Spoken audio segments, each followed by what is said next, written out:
दुश्मन को मारो कम, तड़पाओ ज्यादा। ये देश रहना चाहिए गैर बराबरी के खिलाफ इस लड़ाई में। नमस्कार, मैं हूं चित्रा त्रिपाठी और अब वक्त हो चला है जनहित का। ओरिएंट बेल टाइल्स स्टूडियो से आप देख रहे हैं एबीपी न्यूज। नमस्कार, मैं हूं चित्रा त्रिपाठी और अब वक्त हो चला है जनहित का। बिहार में चुनाव से पहले भ्रष्टाचार को लेकर एनडीए में यानी बीजेपी और जेडीयू में एक बड़ा तूफान उठ गया है। लेकिन सबसे चौंकाने की बात यह है कि इसमें विपक्ष यानी आरजेडी और कांग्रेस का, तेजस्वी और राहुल गांधी का कोई रोल नहीं है। जनसुराज के प्रशांत किशोर ने एनडीए पर जलती माचिस फेंकी।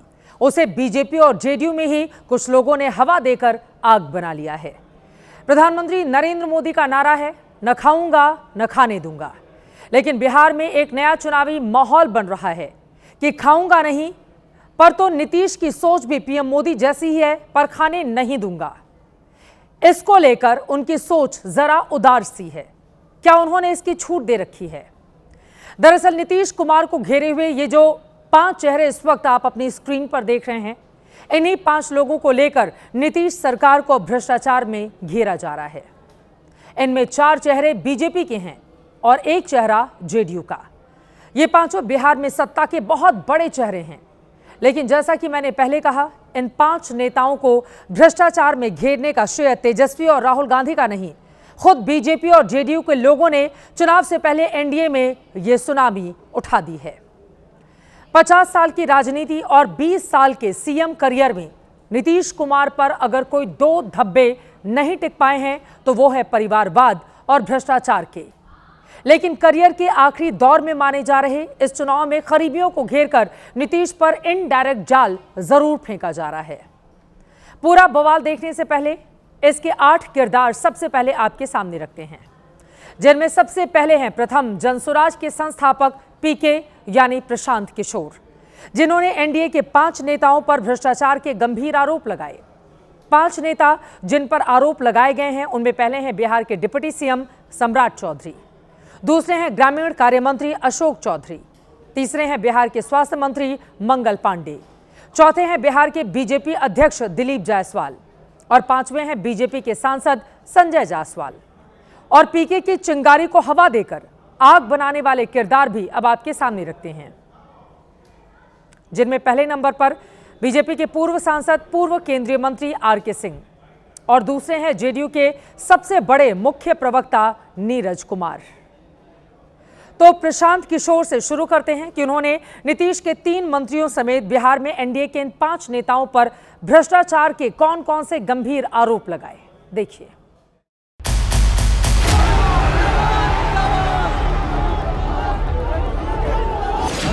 नेता सर्वदलीय अशोक चौधरी पिछले 2 वर्ष में 200 करोड़ रुपया से ज्यादा का संपत्ति, इन्होंने जमीन खरीदी है करीब 200 करोड़ रुपए की। नाबालिग होने के नाम पर इनको जेल से निकाला गया। कि 2010 में जब सम्राट चौधरी ने अपना हलफनामा दिया तो उसमें लिखा कि मैं 7वीं पास हूँ। ये आदमी इतना फर्जी है, ये मैट्रिक का परीक्षा पास ही नहीं किया। दिलीप जायसवाल भाजपा का यहाँ अध्यक्ष, ये बताएं कि मेडिकल कॉलेज जिसके ये मालिक मुखिया बने हैं किस आधार पर वहां पहुंचे, करतार सिंह जी के साथ क्या हुआ, कितने बिहार के नेताओं के परिवार से जुड़े हुए लोगों को मेडिकल की डिग्री दी गई। सफाई की गाड़ियों के बिल के नाम पर 5 करोड़ रुपया पेट्रोल पंप को नगर निगम ने किया है। ये पाया गया कि ये ज्यादातर भुगतान फर्जी है। पेट्रोल चोर हो, तुम्हारी औकात इतनी है, इतने पर रहो। जब पूरे देश में कोविड का दौर चल रहा था तो बिहार के स्वास्थ्य मंत्री घर खरीदने में लगे हुए थे, कर्ज लिए, तो ये आपके पत्नी के अकाउंट में 2 करोड़ 12 लाख रुपया कहां से आ गया?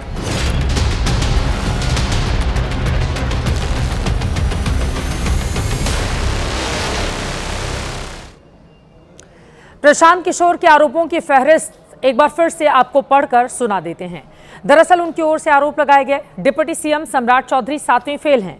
उनकी पोस्ट ग्रेजुएशन की जो डिग्री है, पीएचडी की डिग्री है, वो फर्जी है। उन्होंने हत्या के आरोप में 6 महीने जेल में रहने की बात भी छुपाई है। अब आते हैं अशोक चौधरी पर।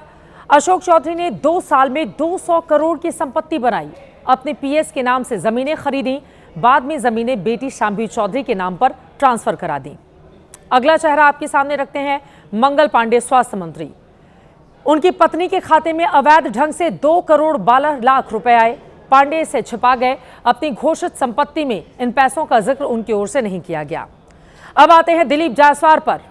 मंगल पांडे के बाद दिलीप जायसवाल ने 25 साल से मेडिकल कॉलेज की जमीन पर अवैध कब्जा करके रखा है। कब्जा बनाए रखने के लिए भीड़ को भड़काकर उन्होंने एक हत्या भी करवाई थी। और अब अगला चेहरा बीजेपी सांसद संजय जायसवाल का। अपने पेट्रोल पंप से फर्जी बिल बनाकर 5 करोड़ 87 लाख का घोटाला किया। पंप के सामने फ्लाईओवर भी इन्होंने बनने नहीं दिया। सियासत में ऐसे आरोप नई बात तो नहीं है, चुनाव में वैसे भी इनकी फ्रीक्वेंसी बढ़ती जाती है, लेकिन प्रशांत किशोर के ये आरोप दबी हुई चिंगारी की तरह पड़े हुए थे। इन्हें एनडीए के अपनों ने ही अब हवा दे दी है। बीजेपी के पूर्व केंद्रीय मंत्री आरके सिंह और जेडीयू के मुख्य प्रवक्ता नीरज कुमार ने ढोल पीट पीट कर खुद ही आरोपों पर सफाई मांगनी शुरू कर दी अपने नेताओं से। ये कहा कि ये खुद आकर सफाई दे, वरना पार्टी इनसे जवाब मांगे। पहले पूर्व सांसद आरके सिंह को सुना देते हैं, जो इस वक्त बिहार बीजेपी में असंतुष्टों की आवाज बने हुए हैं। सफाई देनी चाहिए, बिल्कुल सफाई देनी चाहिए। सफाई नहीं देने के कारण पार्टी की छवि धूमिल हो रही है, सरकार की छवि धूमिल हो रही है। तो चुप रहना कोई विकल्प तो है नहीं। जनता इसीलिए प्रश्न उठा रही है ना, जनता को लगता है कि जरूर जो आरोप लगाए गए उसमें कोई बल है, इसीलिए लोग बोल नहीं रहे। आवश्यक है कि वो सामने आकर के बतावे कि नहीं साहब, सो सच्चाई क्या है।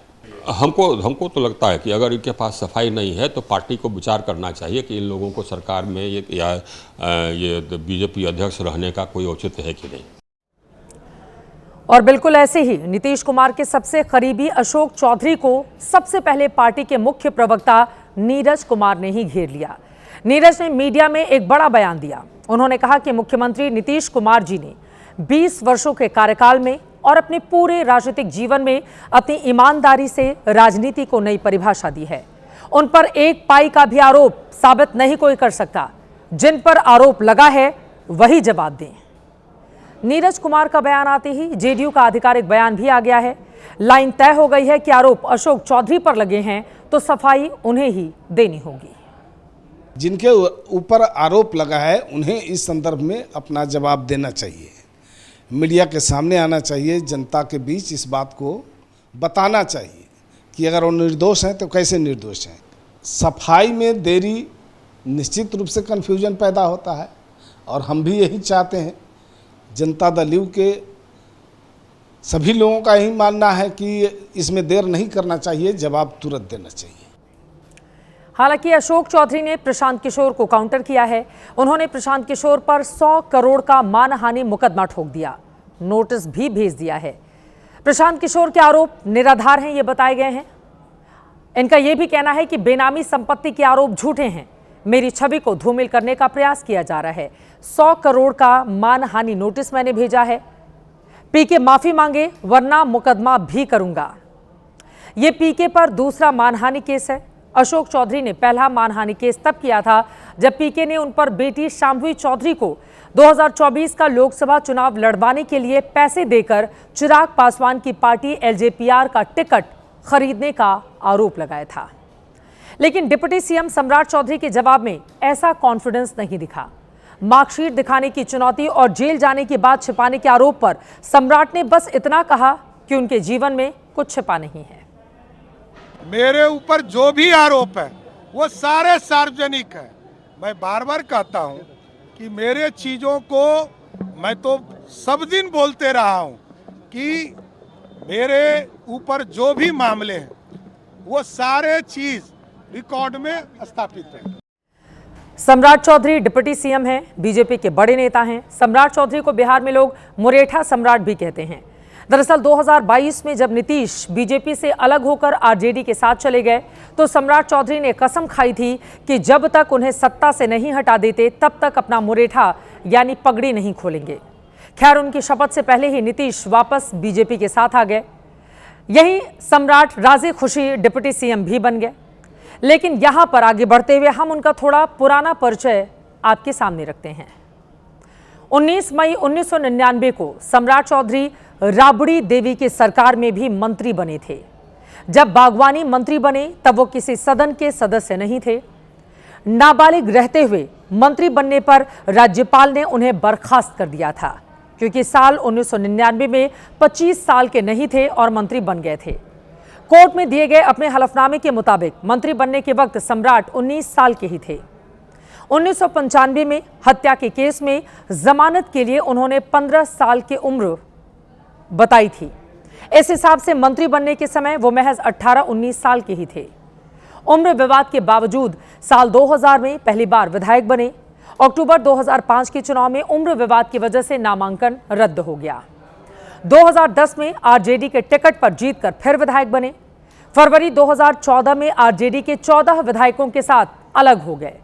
बाद में आरजेडी विधायकों ने सम्राट पर फर्जी हस्ताक्षर के आरोप लगाए थे। 2014 में जेडीयू में गए, 2015 में हम में गए और 2017 में फिर बीजेपी में शामिल हो गए। यानी कि कह सकते हैं घाट घाट का पानी पीने के बाद सम्राट चौधरी भारतीय जनता पार्टी के नेता बने। ये तो इतिहास है सम्राट चौधरी का। कई पार्टियों के साथ विवादों से भी उनका पुराना और गहरा नाता रहा है। सम्राट चौधरी की कुंडली के बाद अब आप बीजेपी सांसद संजय जायसवाल की सफाई सुन लें। पेट्रोल के नाम पर फर्जी बिल घोटाले पर जायसवाल ने जवाब में कहा है कि प्रशांत किशोर कौन से दूध के धुले हुए हैं। सुनिए। ये सारी कंपनियां जो कि घाटे में चलती हैं, वह प्रशांत किशोर को ही करोड़ों रुपए क्यों देती हैं, दूसरे किसी को नहीं देती है। वैसे प्रशांत किशोर के समय में राउंड ट्रिपिंग क्या होता है, कैसे पैसा घुमा करके पहले घाटे की 2 नंबर की कंपनियों में दिया जाता है और फिर उस 2 नंबर की कंपनी से प्रशांत किशोर भी एक 2 नंबर की कंपनी में पैसा लेते हैं, फिर वह 2 नंबर की कंपनी एनजीओ बना करके पैसा देती है। यह जो पूरा घालमेल प्रशांत किशोर ने भ्रष्टाचार का खड़ा किया है। हालांकि ये प्रशांत किशोर के ही आरोप रहते तो सवाल उठ सकता था कि पीके की आखिर खुद की क्या क्रेडिबिलिटी है। कहीं वो बिहार का केजरीवाल बनने के लिए ऐसे आरोप तो नहीं लगा रहे। लेकिन यहां पर उल्टा है, क्योंकि खुद बीजेपी और जेडीयू के अंदर से ही आवाज उठी है कि जिन पर आरोप लगे हैं वही सफाई दें। पीके की लगाई चिंगारी को एनडीए से हवा मिली तो आरजेडी और कांग्रेस की उम्मीदें खिल उठीं। हालांकि दोनों के नेता ज्यादा नहीं बोल रहे कि पीके कहीं इस पूरे मामले का क्रेडिट ना ले जाएं। भाई, जो लोग लालू यादव के जमाने में जंगल राज के लिए दोषी बताए जाते थे, वही लोग तो आज भी राजद में हैं। फर्क इतना हुआ है कि ऊपर पहले साधु यादव, सुभाष यादव थे जो लालू यादव के साले थे। आज उन दोनों को हटाकर लालू यादव के 2 बेटे तेजस्वी यादव और तेज प्रताप यादव आ गए। फर्क तो कुछ पड़ा नहीं है। पार्टी का कैरेक्टर, उनकी सोच, उनका कार्य करने का तरीका वही है। पीके की आरोप है हालांकि 5 नेताओं को घेरकर कोई नीतीश कुमार को भ्रष्टाचार में घेर लेगा, इसे अभी दूर की कौड़ी कहा जा सकता है, क्योंकि भ्रष्टाचार के ऐसे किस्सों में नीतीश का ट्रैक रिकॉर्ड अब तक खुद बढ़कर एक्शन लेने का रहा है। साल 2005 में नीतीश कुमार जब पहली बार मुख्यमंत्री बने थे, 2005 में 25 नवंबर को शपथ ग्रहण वाली रात ही जीतनराम मांझी से उन्होंने इस्तीफा ले लिया था, क्योंकि उन पर फर्जी बीएड डिग्री रैकेट में शामिल होने के आरोप लगे थे। 2020 में 19 नवंबर को मंत्री बनाने के कुछ ही घंटे में मेवालाल चौधरी को शिक्षा मंत्री के पद से हटा दिया था। मेवालाल पर नियुक्ति घोटाले का आरोप था। इसी तरह साल 2008 में शपथ ग्रहण के ही दिन परिवहन मंत्री बनाए गए रामानंद प्रसाद सिंह को करप्शन के आरोप का खुलासा होने पर बाहर का रास्ता दिखा दिया।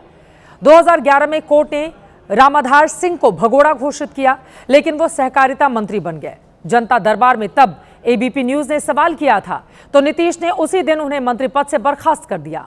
अगस्त 2022 में अपहरण के आरोपी मंत्री कार्तिक कुमार को हटाया, जो आरजेडी के नेता थे। अब आ जाते हैं थोड़ा 3 साल पहले। अक्टूबर 2022 में चावल घोटाले में फंसे सुधाकर सिंह को कृषि मंत्री के पद से नीतीश कुमार ने हटा दिया था। बालिका गृहकांड में पति के फंसने पर मंत्री मंजू वर्मा को समाज कल्याण मंत्री के पद से हटा दिया था। विपक्ष जो नैरेटिव बनाना चाहता है कि नीतीश खुद भले ही खाते कमाते नहीं हूं, लेकिन अपने सिस्टम में बाकी को छूट देकर रखते हैं, ये आंकड़े उसके उलट हैं। 2017 में जब तेजस्वी यादव पर सीबीआई ने चार्जशीट दायर की थी तो नीतीश ने इसी नाम पर गठबंधन तोड़ दिया था। उनकी अंतरात्मा को दागी मंजूर नहीं थे। अब ये जो गंभीर आरोप लगे हैं, पार्टी ने कहा है जिनके ऊपर आरोप लगे वही आगे आकर सफाई दें। अब जो सफाई सामने आ रही है, क्या नीतीश कुमार उससे संतुष्ट होंगे या इसके पहले का उनका जो ट्रैक रिकॉर्ड रहा है, चुनाव के ठीक पहले अपने मंत्री को हटा देंगे, बाकी मंत्रियों पर बीजेपी क्या करेगी कार्रवाई?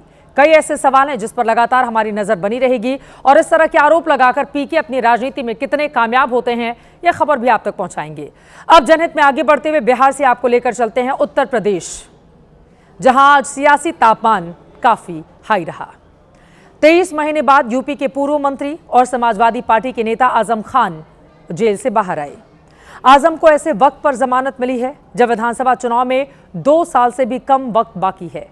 19% मुस्लिम आबादी वाले यूपी में आजम खान मुसलमानों के बड़े नेता माने जाते हैं। ऐसे में जेल से बाहर उनकी मौजूदगी यूपी की सियासत को किस तरह प्रभावित करेगी, इसका सियासी गुणा गणित लगने लगा है। तस्वीरें आपको दिखाते हैं उस वक्त की जब आजम खान यूपी की सीतापुर की जेल से बाहर आए। समर्थकों की भीड़ स्वागत के लिए खड़ी थी और मीडिया के कैमरे उनका बयान दर्ज करना चाहते थे, लेकिन आजम का काफिला जेल परिसर से आगे बढ़ गया। थोड़ी देर बाद जेल कैंपस से बाहर निकलने के बाद आजम खान का काफिला रुका। करीब 2 साल जेल में रहने के बाद भी आजम खान पुराने अंदाज में उसी तेवर में नजर आए। आंखों पर चश्मा, सफेद कुर्ता पायजामा, काली सदरी। लेकिन सवाल यह है कि क्या आजम खान का सियासी अंदाज भी पहले की तरह ही बरकरार रहेगा? 3 साल पहले भी रह चुके हैं इसी कठिन हालात में। आदत पड़ गई थी अकेले रहने की। अखिलेश जी ने जो बात कही, सत्ता आने पर सारे मुकदमे वापस होंगे, उन्होंने कहा कि योगी आदित्यनाथ ने अपने मुकदमे वापस किए, हमारी सत्ता आएगी, आजम खान के सारे मुकदमे हम वापस लेंगे। अब मैं थोड़ी इस बारे में कुछ कह सकता हूँ, ये तो जिन्होंने कहा है वही बेहतर। जेल से जब से आप निकले, बातचीत हुई अखिलेश यादव से? बातचीत हुई? कितना सा समय हुआ है अभी, कितना समय हुआ? क्या कहेंगे अखिलेश जी से? मुझे कोई शिकायत थोड़ी है किसी से। अच्छा, जो जी मुलाकात हो गई ना। बसपा में जाने की जो अटकलें हैं तमाम जगहों पर चल रही है, कहा जा रहा है कि आपकी पत्नी जो है वो बहुजन समाज पार्टी की जो सुप्रीमो, उनसे मुलाकात हुई उनकी, आप क्या कहेंगे? हम झूठे लोग नहीं हैं। जब कोई नेता कैमरे पर यह आकर कहने लगे कि मुझे कोई शिकायत थोड़ी है उनसे, अखिलेश यादव के संदर्भ में उन्होंने ये बात कही, जरा सोचिए उनके जेहन में कितनी शिकायतें इस वक्त कौंध रही होंगी। फिलहाल हमारी कोशिश उन तमाम सवालों का जवाब जानने की थी जो आपके मन में चल रहे हैं, लेकिन वाक पटुता में माहिर आजम खान नपे तुले शब्दों में जवाब देकर आगे बढ़ चले। अटकलों पर विराम लगाने के बजाय उनमें और सियासी ट्विस्ट ला दिया। उनके शब्दों पर गौर कीजिए, जैसे आदत पड़ गई थी अकेले रहने की। मुकदमा वापसी पर उनसे ही पूछिए। जेल से काफिला बढ़ने के काफी देर बाद भी अखिलेश से उन्होंने बात नहीं की। बीएसपी में जाने की अटकलों को खारिज नहीं किया है। इसके साथ ही आजम खान ने ना तो पार्टी के किसी बड़े नेता का नाम लिया, ना ही किसी को धन्यवाद कहा, जबकि अखिलेश यादव से लेकर समाजवादी पार्टी के तमाम बड़े नेता बाहर में आजम खान की शान में बयानों का बखान करने में लगे हुए थे। समाजवादी सरकार बनने पर जितने भी झूठे मुकदमे लगे हैं आदरणीय मोहम्मद आजम खान साहब पर, वो सब वापस लेने का काम सरकार में होगा। ये सब झूठी खबरें हैं। समाजवादी पार्टी पूरी तरह से उनकी मदद कर रही है। समाजवादी पार्टी हमेशा उनको सम्मान मिला है, आदर मिला है। समाजवादी पार्टी हमेशा उनके साथ संघर्ष दे रही है। हमारे नेता, ना ऐसी कोई चर्चा है, ना बसपा में जाने का ऐसा कोई आधार है।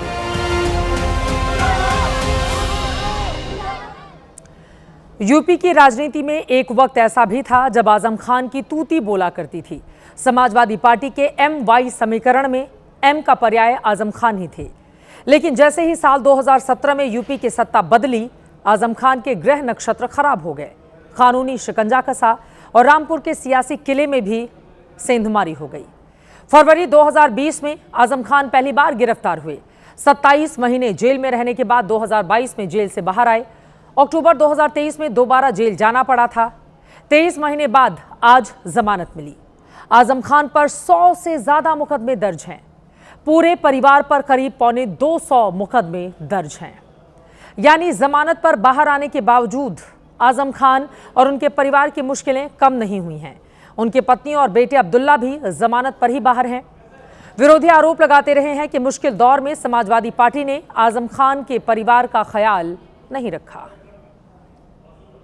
जिस आदमी की पहचान समाजवादी से हो, जो व्यक्ति पूरी जिंदगी समाजवादी पार्टी की राजनीति किया हो, एक भी दिन समाजवादी पार्टी उसके लिए मैदान में नहीं उतरी, वाकई में ये बहुत ही चिंतनीय विषय है, सोचनीय है। और इसके लिए कहीं न कहीं अगर कुछ मलाल है श्री आजम खान साहब को, तो स्वाभाविक भी होना है, लाजमी है। राजनीति बहुत निष्ठुर होती है। दरअसल आजम खान यूपी के बड़े मुस्लिम नेता हैं। फिलहाल यूपी में एसपी मुस्लिम वोटरों के सामने एकमात्र विकल्प भी नजर आ रही है।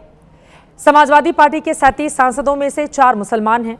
2022 में एसपी के 34 मुस्लिम विधायक जीते थे, यानी यूपी में मुस्लिमों का एकमुश्त वोट समाजवादी पार्टी को मिला, जिसे आजम की कथित नाराजगी से अखिलेश खोना नहीं चाहेंगे।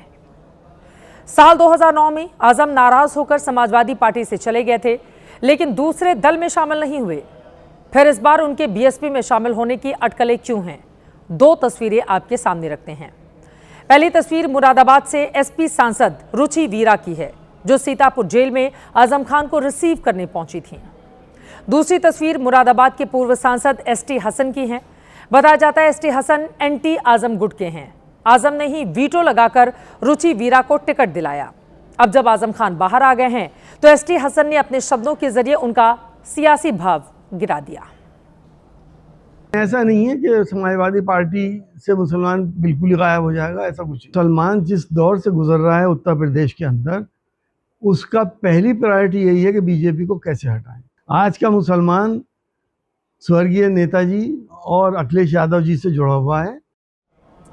मुरादाबाद में आजम भले ही एसटी हसन का टिकट कटवाने में कामयाब रहे हों, लेकिन उनके खुद के गढ़ रामपुर में मामला उनके खिलाफ चला गया।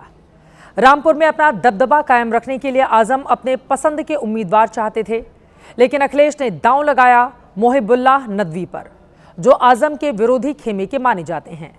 नदवी संसद मार्ग स्थित मस्जिद के इमाम भी हैं, जहां अखिलेश अपने सांसदों के साथ हाजिरी भी लगा चुके हैं। इसके अलावा इकरा हसन से लेकर जियाउर रहमान बर्क जैसे युवा मुस्लिम नेताओं की फौज भी अखिलेश यादव ने तैयार की है, जिसने आजम के सियासी वजन को कम जरूर किया होगा। कुछ दिनों पहले ही आजम खान की पत्नी ने खुद समाजवादी पार्टी से दूरी की बात कबूली थी। समाजवादी पार्टी का कोई भी नेता आजम जी से मिलने नहीं आ रहा। एक समय ऐसा था कि लोग आजम जी से लगातार मिलते थे, टिकट की पैरवी करते थे। क्या कहेंगे? देखिए, हमें किसी से कोई उम्मीद नहीं है। कोई उम्मीद नहीं है? सपा से आपको कोई उम्मीद नहीं है? मतलब किसी से भी नहीं उम्मीद है तो सिर्फ अल्लाह से। ये बयान साफ बताता है कि बीते 4 सालों में आजम परिवार और एसपी के रिश्ते वो नहीं रहे जिसकी एक वक्त पर दुहाई दी जाती थी।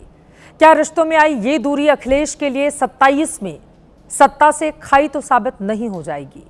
ये बड़ा सवाल बना हुआ है। आजम खान की खबर आज दिन की बड़ी राजनीतिक खबर रही। सोशल मीडिया पर आजम खान का नाम ट्रेंड करता रहा, इसीलिए इसे हमने टॉप स्टोरी में जगह दी है। एक बार फिर आपको लेकर चलते हैं बिहार की राजनीति में। बिहार में असदुद्दीन ओवैसी की पार्टी महागठबंधन में शामिल होकर चुनाव लड़ना चाहती है, लेकिन ना तो लालू परिवार भाव दे रहा है और ना ही कांग्रेस की तरफ से कोई पूछ रहा है। बावजूद इसके ओवैसी व्याकुल दिख रहे थे। उनकी पार्टी के नेता और कार्यकर्ता गठबंधन में एंट्री के लिए बहुत आतुर हैं। अब आज ओवैसी बिहार पहुंचे। अगले 3-4 दिनों तक वो सीमांचल में घूम घूम कर पार्टी के पक्ष में माहौल बनाने की कोशिश करेंगे। सवाल यह है, क्या लालू परिवार भाव देगा या ओवैसी तेजस्वी का खेल 2020 की तरह बिगाड़ देंगे? 11 सितंबर को ढोल नगाड़ों के साथ एमआईएम के नेता और कार्यकर्ता पटना में लालू के घर गए थे। लालू परिवार ने दरवाजा ही नहीं खोला। ढोल बजाने के बाद उदास मन से ये लोग बैरंग लौट आए। इसके बाद ओवैसी की पार्टी के नेताओं ने बिहार के मुस्लिम बहुल इलाकों में घूम घूम कर कहना शुरू किया कि तेजस्वी को मुस्लिमों के वोट तो चाहिए, लेकिन उनको हिस्सेदारी नहीं देना चाहते। पिछले हफ्ते तेजस्वी जब यात्रा पर निकले थे, तब एमआईएम के समर्थक जगह जगह उन्हें घेर कर गठबंधन के लिए दबाव बना रहे थे। मुझे इंडिया में ले लो, मुझे इंडिया में ले लो। कई जगह से ऐसी तस्वीरें आई थी। शुक्रवार को समस्तीपुर जाने के दौरान दरभंगा में उन्हें घेरा गया। गुरुवार को मधेपुरा में ओवैसी समर्थकों ने नारेबाजी की। गठबंधन नहीं तो वोट नहीं के पोस्टर भी बाकायदा वहां पर लहराए गए थे। बहुत बेचैनी है असदुद्दीन ओवैसी की पार्टी में। दरभंगा से समस्तीपुर जाने के दौरान बिरौल में एमआईएम के कार्यकर्ता बड़ी संख्या में पोस्टर होर्डिंग लेकर पहुंच गए। तेजस्वी के सामने आकर प्रदर्शन करने लगे, नारेबाजी की, गाड़ी को घेरने तक की कोशिश हुई। तेजस्वी ने न ध्यान दिया न उन्हें भाव दिया। उल्टे आरजेडी कार्यकर्ताओं के साथ एमआईएम समर्थकों की धक्का मुक्की हो गई, मारपीट तक हो गई। इस मामले में एमआईएम कार्यकर्ता तेजस्वी के खिलाफ केस दर्ज करने की मांग कर रहे हैं। एमआईएम बिहार में महागठबंधन से 6 सीटें मांग रही है। ये वादा कर रही है कि सरकार बनी तो मंत्री का पद भी नहीं लेंगे, लेकिन सरकार बनने पर सीमांचल विकास बोर्ड का गठन होना चाहिए, लेकिन कोई इसके लिए तैयार नहीं हो रहा। अब ओवैसी आज से सीमांचल की न्याय यात्रा पर निकले हैं। महीना पहले भी आए थे, अप्रैल में भी आए थे। उस वक्त भी हमने कहा था कि चुनाव में हम पूरी तरह से हिस्सा लेंगे और अब सीमांचल में 4 दिन का हमारा विजिट होगा। मुख्तलिफ विधानसभा में हम अख्तर उल ईमान साहब जाएंगे, वहाँ पर आवाम से मुलाकात भी करेंगे, पब्लिक मीटिंग भी करेंगे। अब असदुद्दीन ओवैसी, जिन्होंने 2020 में कमाल की पारी खेली थी, लेकिन उनके 4 विधायक बाद में आरजेडी में शामिल हो गए। इस बार ओवैसी सबसे ज्यादा निशाना किस पार्टी पर साधेंगे? सीमांचल में अस्तित्व की लड़ाई में वो कहां पर जाकर ठहरते हैं, इस पर हमारी नजर बनी रहेगी। खबरों में आगे बढ़ते हुए बात आई लव मोहम्मद पर मचे घमासान की। उत्तराखंड के काशीपुर में परसों रात पुलिस टीम पर जो हमला हुआ, उसका मास्टरमाइंड समाजवादी पार्टी का नेता निकला है। पुलिस ने आरोपी नेता को गिरफ्तार किया है। काशीपुर में आरोपियों के खिलाफ बुलडोजर का एक्शन भी शुरू हो गया है।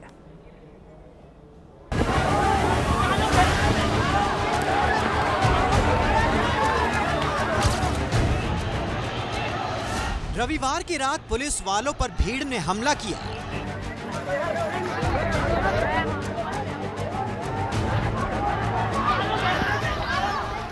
सोमवार को मुख्य आरोपी नदीम अख्तर गिरफ्तार और अब मंगलवार को आरोपियों के इलाके में चला बुलडोजर। रविवार, सोमवार, मंगलवार आई लव मोहम्मद वाले जुलूस की आड़ में हिंसा फैलाने की कोशिश करने वालों पर उत्तराखंड पुलिस ने कार्रवाई तेज कर दी है। काशीपुर में जिस नदीम नाम के आरोपी को पकड़ा गया है, वो समाजवादी पार्टी का नेता है। अपने पैरों पर ठीक से नहीं चल पा रहा ये वही नदीम है जो समाजवादी पार्टी के समर्थन से काशीपुर में मेयर का चुनाव लड़ चुका है। इसके कुछ और साथी हनीफ और दानिश का कनेक्शन भी समाजवादी पार्टी से निकला है। रविवार की रात पुलिस टीम पर हमला करने से लेकर बिना इजाजत जुलूस निकालने और भीड़ को भड़काने का आरोप नदीम पर लगा है। फिलहाल आरोपों के बाद उसे पार्टी से निकाल दिया गया है। जो भी सरकारी संपत्ति, निजी संपत्ति को नुकसान पहुंचाएगा, उस संपत्ति को नष्ट करेगा, उसकी सारी भरपाई उन्हीं दंगाइयों से वसूल की जाएगी। उत्तराखंड में कतई जो है बर्दाश्त नहीं किया। उत्तराखंड पुलिस ने 700 लोगों के खिलाफ हिंसा का केस दर्ज किया है। हिंसा की घटना के बाद एक और जहां आरोपियों की धरपकड़ तेज हुई है, वहीं बिजली विभाग से लेकर राजस्व विभाग की टीम भी एक्शन में है। बिजली चोरी का केस भी कुछ आरोपियों पर दर्ज हुआ है, तो इनके कब्जे से अवैध अतिक्रमण हटाने के लिए बुलडोजर भी चला है। विवाद की जड़ में कानपुर की घटना है, जहां 10 सितंबर को पुलिस ने आई लव मोहम्मद वाले बैनर के साथ जुलूस निकालने पर केस दर्ज किया था। इस घटना के विरोध में देश के अलग अलग शहरों में मुस्लिमों की तरफ से प्रदर्शन अब भी जारी है। बागपत और मुरादाबाद में भीड़ ने नारेबाजी की और माहौल को तनावपूर्ण बनाने की कोशिश की।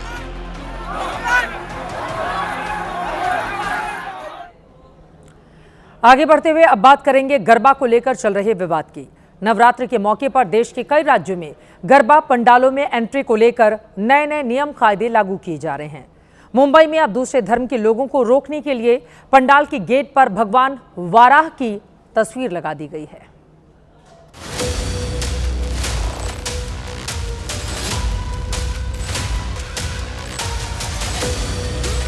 तू दुर्गा बन, तू काली बन, कभी ना बुरके वाली बन।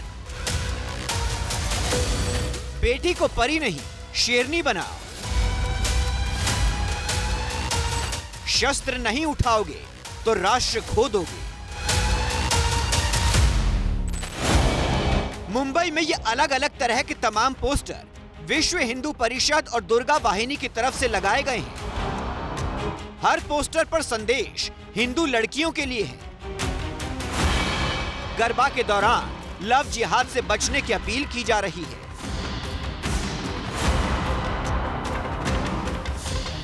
सबसे चौंकाने वाली तस्वीर भगवान वराह की है, जो कि मुंबई के मलाड पूर्व के इस गरबा पंडाल के मुख्य द्वार पर लगाई गई है। भगवान वराह की तस्वीर के जरिए मकसद गरबा में गैर हिंदुओं का प्रवेश रोकने की है।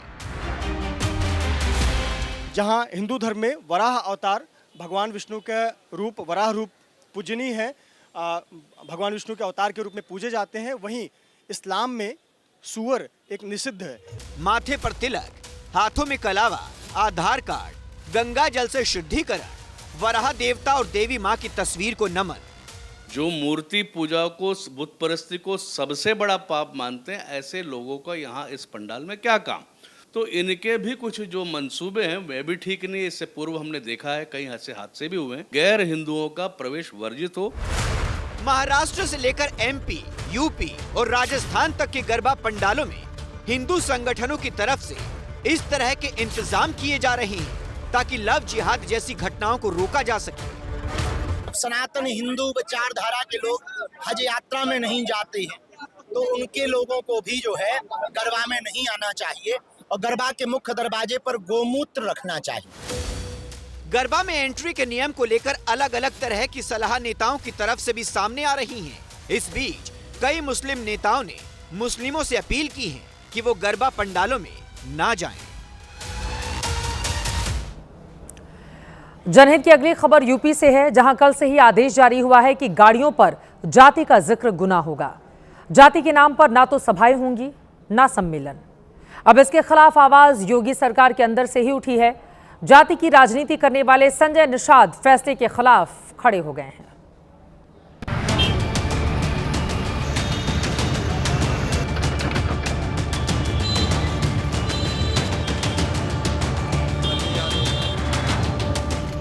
कहानी ये है कि यूपी की पुलिस एक्शन में है। गाड़ियों पर लगे जातिगत नेम प्लेट हटाए जा रहे हैं। सख्ती की चेतावनी भी दी जा रही है।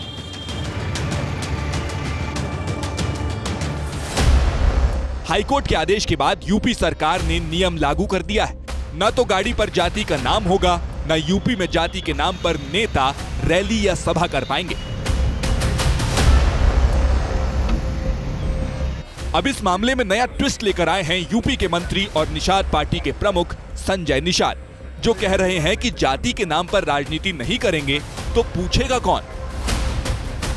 मैं न्यायालय का स्वागत करता हूं, लेकिन इन जातियों को उजाड़ा गया जाति के आधार पर, इन्होंने देश को आजाद कराया है, अपने ऊपर कलंक ढोया है जाति को आजाद कराने के लिए। अब वो उनका सम्मान पाने का समय आ गया है।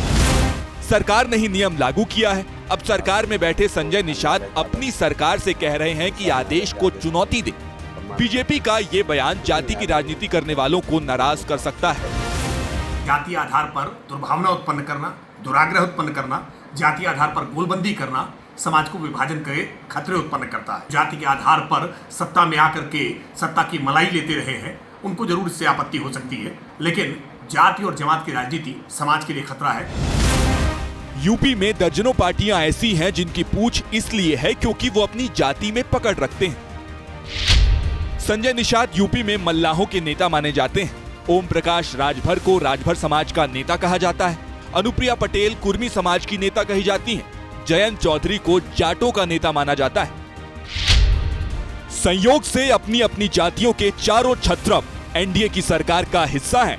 योगी सरकार का जाति वाला फैसला कहीं सियासी तौर पर बीजेपी को भारी न पड़ जाए। आगे बढ़ते हैं। आज दिन भर वायरल हो रही एक बड़ी इंटरनेशनल खबर के बारे में भी आपको बताते हैं। क्या अब इजराइल कतर के बाद तुर्की को टारगेट करने की तैयारी कर रहा है? दरअसल इजराइल से लेकर अमेरिका तक के थिंक टैंक ये महसूस कर रहे हैं कि आज नहीं तो कल तुर्की पर इजराइल कतर जैसी कार्रवाई कर सकता है। भले ही तुर्की नाटो की शरण ले ले, इजराइल के निशाने से बच पाना अब उसके बस में नहीं। हमास पर हमला हो या कतर के पर कतरने हो, इजराइल दुश्मन का दम निकालने के लिए कहीं तक भी जा सकता है। अब इजराइल का अगला निशाना तुर्की को बताया जा रहा है। इजरायली शिक्षाविद मीर मसरी ने सोशल मीडिया पर लिखा, आज कतर, कल तुर्की। जबकि वॉशिंगटन में अमेरिकन इंटरप्राइज इंस्टीट्यूट के माइकल रूबिन का दावा है कि तुर्की अगर नाटो की सदस्यता के भरोसे बैठा है तो उसका कोई फायदा नहीं होने वाला। इन बयानों से आग बबूला हुए तुर्की ने इजराइल का नामो निशान मिटाने की धमकी दी है। दूसरी ओर तुर्की गाजा में सीज फायर की भी इच्छा कर रहा है। अब सीज फायर होना चाहिए, युद्ध विराम की घोषणा की जानी चाहिए, मानवीय सहायता गाजा पहुंचे और इजराइल गाजा से अपनी सेना बुलाए। कतर हमले के बाद तुर्की समझने लगा है कि इजराइल कुछ भी कर सकता है क्योंकि अमेरिका उसके साथ है। वैसे आज अमेरिकी राष्ट्रपति ट्रंप संयुक्त राष्ट्र में कई मुस्लिम देशों से मिल रहे हैं। माना जा रहा है कि ट्रंप गाजा से जुड़ा बड़ा प्रस्ताव रख सकते हैं। खबरों में आगे बढ़ते हुए आगे लेकर चलेंगे कोलकाता, जहां बेमौसम बरसात ने कोलकाता में उत्सव के माहौल को धो डाला। बेमौसम बरसात ने आज पूरे कोलकाता शहर को बेहाल कर दिया। पानी में करंट उतरने से कोलकाता में 7 लोगों की जान चली गई। बारिश के पानी से भरे दुर्गा पूजा पंडाल, सड़कों पर जल समाधि ले चुकी गाड़ी,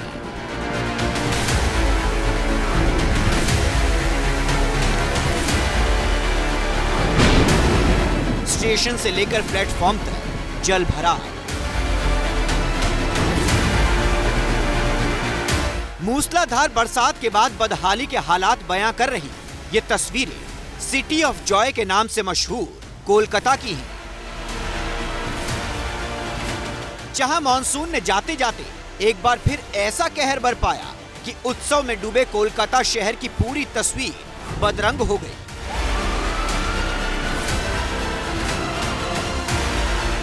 सोमवार की देर रात से करीब 6 घंटे तक हुई बारिश के चलते कोलकाता के निचले इलाकों से लेकर राजभवन रोड में 3 से 4 फीट तक पानी भर गया। और अब वीडियो ऑफ द डे।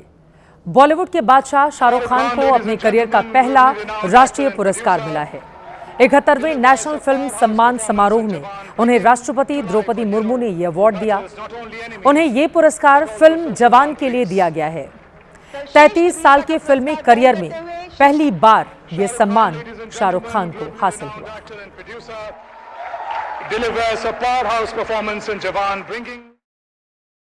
और अब आज का जनहित मंत्र। धूल चाहे कितनी भी ऊंची उड़े मगर कभी आसमान को गंदा नहीं कर सकती। इसी के साथ जनहित में आज के लिए बस इतना ही।